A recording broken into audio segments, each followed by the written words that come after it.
C'est un appareil destiné à aménager les peines des détenus. Il concerne des individus condamnés à moins de 2 ans de prison ou en fin de peine. Plus de 10 000 personnes en sont équipées en France, parmi eux l'un des assaillants de l'église de Saint-Étienne-du-Rouvray. L'appareil est généralement attaché à la cheville, plus rarement au poignet.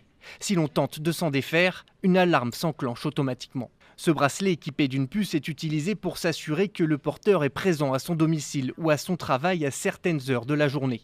Si l'individu sort des zones autorisées, en dehors des horaires prévus, le centre de surveillance est immédiatement prévenu. Or, l'attaque de l'église s'est produite vers 9h30, au moment où l'assaillant avait le droit de sortir de chez lui. En outre, ce dispositif ne permet pas de suivre à la trace les porteurs. Dans la plupart des cas, ces bracelets électroniques ne sont pas équipés d'un système de géolocalisation.